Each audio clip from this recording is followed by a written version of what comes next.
Oh, man, thank you, Captain. As always, man, you guys are not gonna wanna miss this next show because guess what? Coming up this time on Grillzz, we go out with Captain BJ on his boat, flipping out. That's right, flipping out. We're gonna enjoy some beautiful striped bass fishing. Big ones, jumbo, Charlie the Tunas, man. And also along with his first mate, Jeff, who has some gorgeous fishing recipes on the second half of the episode. Man, this is gonna be delicioso. So kick back and relax and get your mouth ready because striped bass on the grill, come on, it's gonna be a beautiful thing, baby. Coming up on Grillzz. Grill.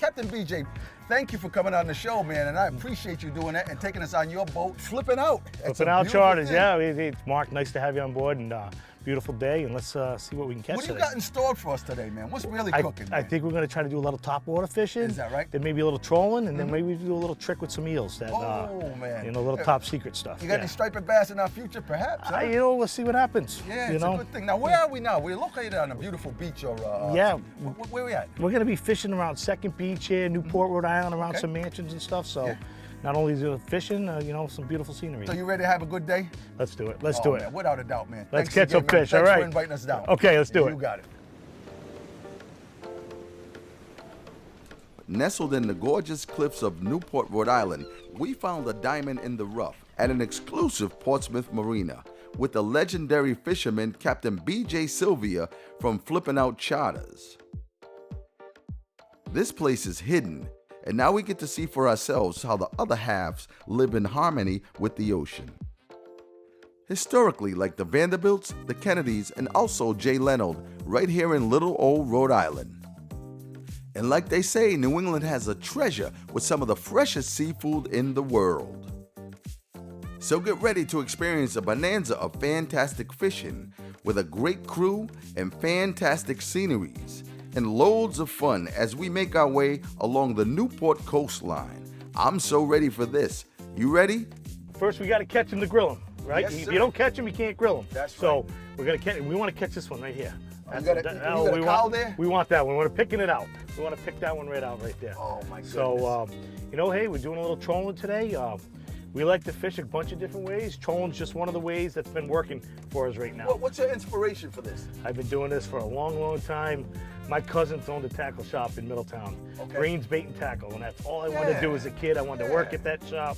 And then, so, you know, my grandfather had me out there fishing, so all you grandfathers out there and mothers, don't have to bring fathers to bring your kids fishing. My mom used to bring me. So get your kids out there fishing because you never know when it's going to be a career for them. Speaking of a charter business, not only do you have a charter business, this dude has a charter business that's on fire, man. Someone like yourself, man, what's your inspiration for this? You know what? I don't know. It's just something I've always loved to do, and it's, you know, and every day, if I feel like if I don't learn something, then it was kind of a wasted day. I'm always trying to stay one step up, just trying to learn, you know, and it's just constantly got to keep learning. The fish change over the years, and we're only on fire because there's fish to catch. So because of our stocks and everything's healthy, I mean, you look by the fish finder right here. I mean, we're coming into some fish right now. You can only catch what's swimming down. So this goes back to what you were saying is being conservative and trying to make sure you have a sustainability with the stock with your catch and release program that you implement. And I got to applaud you for that too, but it leaves us with such a fulfillment of a day, man. And this is awesome. Right. And it's, you know what, like I said, it's nice to be able to go to, years ago I would go to 10 spots and maybe mark fish on 2 of them. Now I go to 10 spots, I mark fish on every single spot. Newport's got some first class fishing with between the stripers, they're blackfish. We have some awesome sea bass, we have some great fluke fishing. So, man, that's gorgeous. And our offshore stuff with other, you know, is really good too. So, well, I think we might catch a cow today. You never know. We're trying. Let's get the rods in and see what happens. Yeah, a good fisherman will always tie back. Always put new leaders on and always check his leaders because the one time you don't is when that big fish hits. So Captain BJ and First Mate Jeff set us up with the necessary gear to make a successful day on the water fishing. Fish does hit. Yeah. We don't want to set like in freshwater. Being hailed as one of the best fishing captains in Newport, it's safe to say today is going to be a fantastic day. The tide starts first there, before here. Okay, so I'm going to go run over there. We're going to try to catch those fish. There's been a bunch of fish over there. Yep. Then we'll work our way probably back this way. You know, Newport's known for its sailing, which we have incredible sailing, but the fishing right now is world class, in my opinion, as far as some of our species that have really made a good comeback. Striped bass, I mean, there's a lot of stripers. Can things be done to make them even better? But yes, but fishing's good right now. And, you know, we have a lot of species that made a really good comeback. Well, with that being said, let's give it a go. All fish right in here. So let's zoom in on them for you. Zoom it. Right there. It's all stripers. Everything on the bottom right there. Okay. Cool beans? If it starts sinking like it is, you're reeling too fast. Yep. Oh, I'm looking at it. Okay, I can see And it happened that fast. Fish on. Wow. Fish on, fish on, fish on, Fish on. Fish on. You're keeping it Reel on it the up, pull up. 45. No, you're keeping try it on not the to pump it 45-degree too much. angle, and you're not going to high stick that rod. Just leave it right there and reel. All right. That's beautiful. Now, at this part of the game, it feels like it's a pretty decent fish. Is this a blue or stripe or what is this, guys? We looked like we were going through bass right there, so. Okay. But just try not to pump the rod too much. All the new gear we have nowadays with the lines and the rods, you know, graphite, there's no stretch in anything, so we just kind of keep it straight and see what happens. Don't Oh, high it's taking stick. a little line. That's Oh, good. take a line, all right. All right, just keep that pole at 45. Yep. So what happens if I drop down low? Does it lose? Do I lose the fish or what? Yeah, really the happens? fish could spit the lure. Wow. Ay. He's going to dive at the corner of the boat. He's going to see the boat and say, I don't think I want to go there. So I just keep going. Just go with him, huh? You just hang with him. See color? Now you're just going to walk him right over to the net. There you go. Okay, what are we looking at now? We're looking at a striped bass. You know what we're looking at? We're looking at it, something on the It's a grill. beautiful thing, guys. Yeah, Oh, well, not bad. that wasn't bad. I tell you what, I had a good time with that. These guys are good. And that was out for about what, BJ? 2 seconds. Let's hold this puppy up. Want to hold the rod for I me? will get the rod. This was all in about, guys, this is only about 10 minutes. Stop playing. This is how we roll on grills. Good grief. Well, we got Boy, some. We got boy. some for the grill now. So this meat in the bucket? Meat in the bucket. Boy, that was a little workout. I think I don't know, I better get rid of my goiter. Thanks again. That was all 10 minutes? Not And we're even. just getting started? Let's get started. Good grief. Thank you, buddy. Let's do it. Jeff, Let's thanks. get a bigger one. I'll tell you what, it must be something in the water. You can't beat the fishing in Rhode Island, I'm telling you. 85% to 90% of my customers come from out of town. Wow. So what does that tell you? I mean, they all come to Rhode Island to catch fish. So these are people from New York, New Jersey. I get them coming from Florida, Pennsylvania. Tomorrow I got guys from Louisiana. Fish on. No, wait. We were catching so many fish, there was time for my crew to try their luck. And boy, did they give it a go. There you go. Nice job.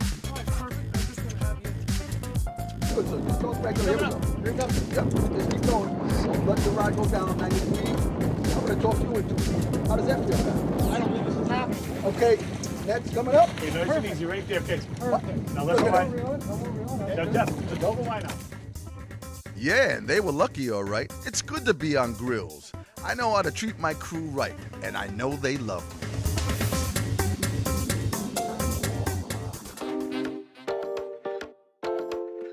We rehydrated and caught our breath while First Mate Jeff explained what it was really all about with the Newport coastline and the significance of the breakers. This is what we call old money or blue money. So if you made your money, Blue you don't- blood, blue yeah, blood. If you made yeah, your money, yeah. you don't live here. You got to get it from Grammy or Grandpa Wow, or a great uncle. But so this is Mansion Row. Again, you can take tours of all these houses. This is the cliff walk right here, and you can see that's the Vanderbilt house, better known as the Breakers. That was the Vanderbilt small summer cottage. That was their small house that they threw parties at, and they were part of the Newport Society. And as you can see, as we go to the left here, there's more mansions mixed in with regular residents. Okay, cool. You have the tea house over here. All right, cool. You have Ellison's house right here, the chairman of Oracle. After catching big stripers, wow, was I beat, man. What a rush though, man. I just love fishing. I love fishing. So, Jeff, man, I know you got some beautiful recipes on the second half of our show. I have a little bit of skill. This enough to be dangerous. Come on, this trip has been awesome. And guess what? I'm glad you're on Grillzz, and I appreciate every second of the way, man. You put us on the meat, my friend. Well, we got some meat to cook. Oh, no doubt about it. Absolutely. All right, my man. Gentlemen, this is my favorite part of the show. We're gonna get a chance to eat some of this good fish that we caught this summer. Right. And we got First Mate Jeff, and this is Captain BJ. Now, what is this guy good, or are you kidding me? He's my deckhand. I nickname him Monte Stewart all summer long because he tells guys how to cook up their fish. So the guy can cook. So Can he cook? He really got something going on? He can cook. He can cook. So, Oh, my goodness. You know, so hopefully you guys will have some fun, and I got to hit the road. So Okay, No. well, in that case, we can worked change- too long together all summer. So As soon as he leaves, we can take the wide lens camera away and get a good shot of us. Because, I you eat know, some of of his cooking too. Yeah, so, he does. yeah, I'll yeah. tell you what we're A little gonna do. We're gonna take it from there. So, Captain BJ, I'll talk to you pretty soon, all right? We'll see you guys later. All right, have fun. We'll have a good one. All right, Thank you, bye. guys. See you So, later. Jeff, man, what are we gonna do, man? What's happening here? So what we're going to do first to prepare the fish is I'm going to make a roasted corn tomato relish. And what you really want to do is find the most freshest ingredients around your area. This is a recipe that you can make to your liking. Okay. These are the ingredients that I like to eat. What you're going to want to do is you're going to want to chop up some vegetables. Right here we have a cuke. What you're going to want to do is you're just going to want to, make some chunks, quarter it, maybe one more time. You're going to take the tomato. I cut down the tomato Look right at them here. cherry tomatoes. You got some These nice are cherry things there. tomatoes. Is that right? You got some different colors right here just to make the dish a little bit more presentable. Then I take some red onion. I love red onion. I'm just going to take a chunk of red onion right here, and I'm just going to dice this, again, to your liking. I'm going to dice some red onion right like that. And then basically, I have some fresh herbs here, and of course my corn, which is an essential part of the dish. So, what is this flavor? This is actually going to marry together for something special. What do you have? A special sauce or something? No, this is a relish to go A to accompany relish, the okay. fish with. And when you're done, really this is what it looks like right here. I have all my fresh chopped veggies. And then what I do is I combine this in the bowl with some more ingredients Yes. to add some flavor. And then what I do is I set that aside and let it sit and let the flavors meld together. And then when I prepare the fish. So basically what I do here is I take my bowl. I'll move some of my veggies over. Okay. I take my bowl. Okay. Excuse my reach. That's okay. So, this is where the magic happens. Well, it's the kitchen. Some of the magic happens here. Hey. Hey now. So I'm going to take a tablespoon Okay. of each. Okay. Put it in a bowl here. It smells good. The flavor. I can already smell the aroma. Yeah. It's Again, gorgeous. fresh vegetables. These are never going to touch heat or be cooked, which is nice. Okay. I'm going to take a little bit of my pepper. Okay. Cool. I'm going to season this. A little bit of my salt. A little white wine vinegar. Oh man, you got a little thing happening here, huh? Oh yeah. Did you tell Captain BJ all your secrets yet? No. Yeah. No? No, I can't tell him more than one thing at a time. Oh man, that smells good, man. A little olive oil in there. So I take it all them flavors married together, and this is like the relish that is this a secret recipe or something that you came up with on your own, or what's going on with this? I would love to say I came up with it on my own, but I did have some help from my friend Chef Joe, that is actually a professor at Johnson & Wales. And Okay. we talked about some Okay. things, but it marries very well with the fish. It's fresh, it's light. Striped bass, it's a wonderful white fish, so it really does complement each other. So very where would you nicely. actually put this pertaining to the dish? Well, what you do is how you build the dish, and you'll see that on the completion. You put the relish down on the plate, and then I put some. You can see the tomatoes I've already cut here. I put the tomatoes down, and then I put the fish on top of the relish, and that's how it's served. I seen a picture of that before, and oh boy, my mouth was watering, Yeah, dude. I'm not gonna lie. I did practice once. Pertaining to the fish, we had frozen fish this summer when we went out on the boat. And what about how do you keep this? Okay, so when we caught the fish, one of the most important things we did if you can remember, is we bled the fish. Right. So I bled the fish so the right. fish would be nice and white. Okay. And then because I knew I wasn't gonna eat the fish that day or within, I'd say 2 or 3 days. Right. What you do is you want to take a vacuum sealer, vacuum seal that fish, and freeze it. You're not going to, please tell me you're not going to wash it off first. No. So when I clean the fish, Yeah. it goes into a bucket of salt water. Beautiful. I dry that fish off. I come home, I pat it dry. Right. Vacuum seal that fish. Preserves the flavor? Preserves everything. It's Wow. a tight seal. You Wow. freeze it. Right. You take it out 24 hours prior and defrost that fish in the fridge. Oh, okay. Okay? Right. If you want, if it's still frozen and you're a little bit worried, you have your mother-in-law coming over Okay. and you have to cook her some fresh fish, Yeah. you can take that and run some very cold water over it to Okay. help defrost Right. while it's still vacuum sealed. Right. When it's defrosted, you cut the vacuum seal, take the fish out, pat it dry. Never touches fresh water. So it must maintain that flavor that we're looking for, that consistency of the fresh striper. You will know when you take that frozen striper out, defrost it, and smell it, and you don't smell the fishy taste. Right. You know that it's great. Oh, awesome, man. And fresh and striped bass, it does freeze very well. It does preserve very well. We do catch a lot of striped bass on our charters, and sometimes if our customer doesn't want the fish, or if BJ and I go out fishing for pleasure, Okay. you know, we both have stocked freezers full of fish. And Well, I'm it glad you mentioned that. Yeah, and it He keeps talking very to well. you later. Well, I mean, I catch most of Yeah. it. Oh, boy, not that. BJ gets in my way a lot, so. That but dude's a it's heck tough. of a fisherman. Yeah. Yeah, he got his game on for He sure. does. He is definitely a great fisherman in his own mind. That's for certain. So anyway, what's first? What are you going to do first for us? First thing I'm going to do is I'm going to pat this fish dry with a paper towel. Okay, and what's the reason for that? Well, you always want to make sure your fish is as dry as possible.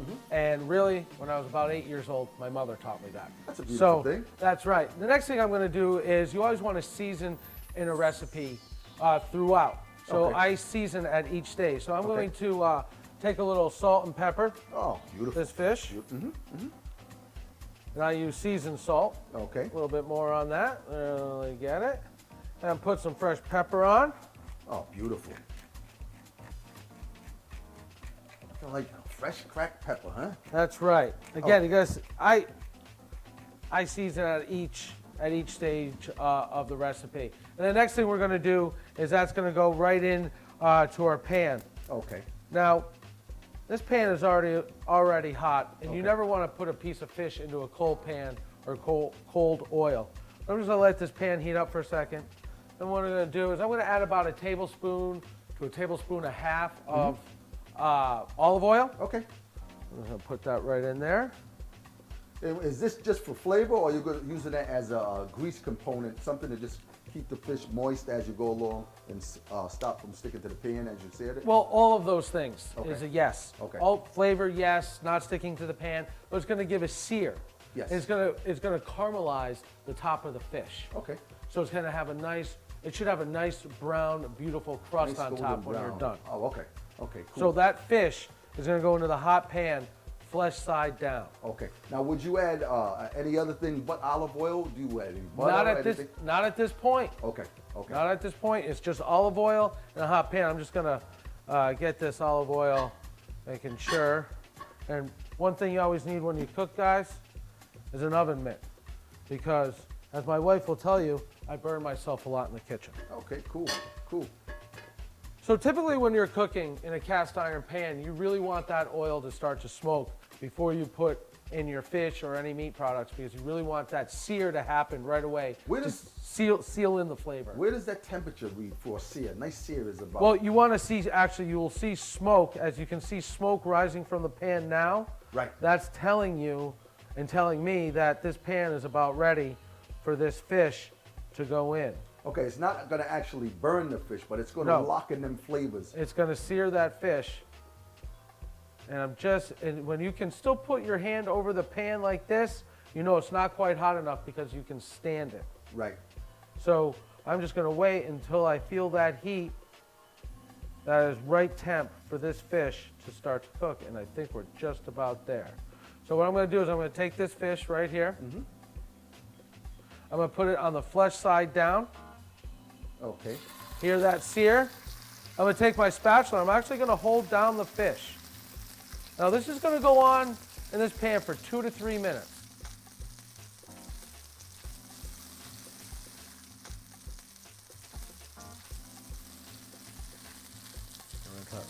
All right, this looks just about ready to flip. And that's a nice, beautiful golden brown That's gorgeous already, huh? flavor. That's going to seal in all the flavor. That's the caramelization that I was looking for. That's what I want. I want that brown caramelization on top of the fish. And then I'm going to take this fish and I'm going to put down some lemon slices.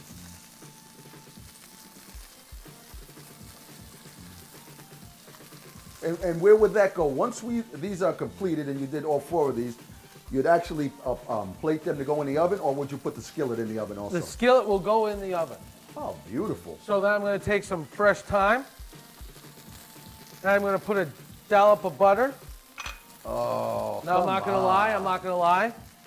I put 2 dollops of butter. That's fine with me. I know. So this I same know. principle happens with the rest of these fillets? Yes, that's exactly what I'll do. I will cook the rest of the fillets in this cast iron. The last step I do is I put, again, the lemon, the thyme, and the butter. And then I will take my cast iron skillet and I'll put it into a 385-degree oven for 8 minutes. Oh, that sounds gorgeous. I can't wait. Yeah. You know the good part about this is, while we're doing that, I have another special guest. It's a neighbor of Captain BJ's. Yeah, he's a real chef, though. Is that right? Yeah, I'm just a home cook. Oh, come Harry's on. Harry's the real deal. So he's going to really show you some Rhode Island classics.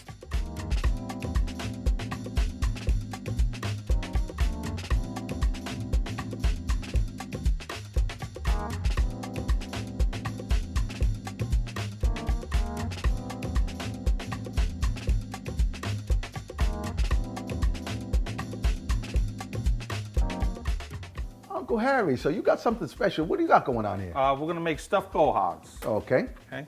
So we're gonna put it in the butter first.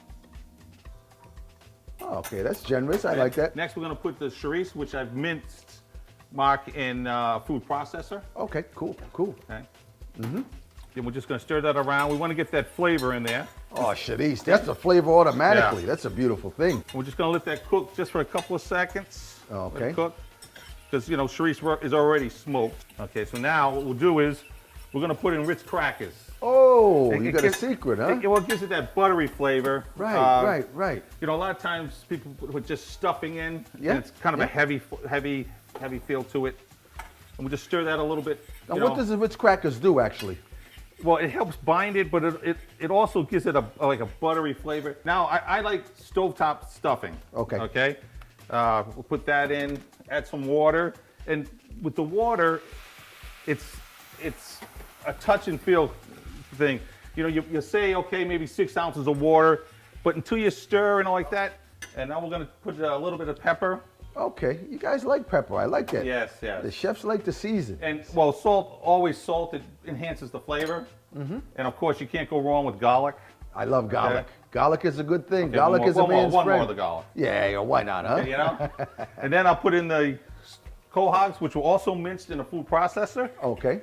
Yeah, it seems like they're thick enough. Okay. See how it. The consistency. Yeah, it's not too moist, but it's Yeah. not dry. Okay, let me It- get these shells for you right Okay. here. And we'll see how you plate them up, if you don't mind. No, no problem. So I like using the small spoon, Okay. and this is a good size shell. Okay. You usually get the big, but that's a meal. Yes. So So this would be like an appetizer? yes. Oh, Yeah. those are gorgeous automatically, huh? Yeah. So what's the response to this recipe? I know I heard all about it from the guys on the boat. It's very in demand. A lot of times I go to a party, so what can I bring? Yeah. It's always the stuffed quahogs. Wow. It's always the stuffed quahogs. And the flavor all marries together, and Yes. you smell that aroma. Yeah, it's. Good grief. And, and when you taste it, it won't taste heavy when you use that heavy bread. You Okay, know? okay, And okay. I don't use onions. I don't use peppers that sometimes you'll see in them. But it'll be pretty good. Oh, so I can see where this comes in nice at There you some go. type of function. So this You're is welcome. Uncle Harry's secret recipe, huh? Yes. Well, it's not secret anymore, I guess. You're the neighbor. Yes. That's what BJ says. BJ's neighbor. Yeah. Oh, boy. And a lot of times I'll bring the quahogs over to him. Once he sees me making them, I have to bring them over. Good grief. You know? You guys got something going on here. Yeah. Always a pleasure, my friend. Good question too. Thank you. Thank you.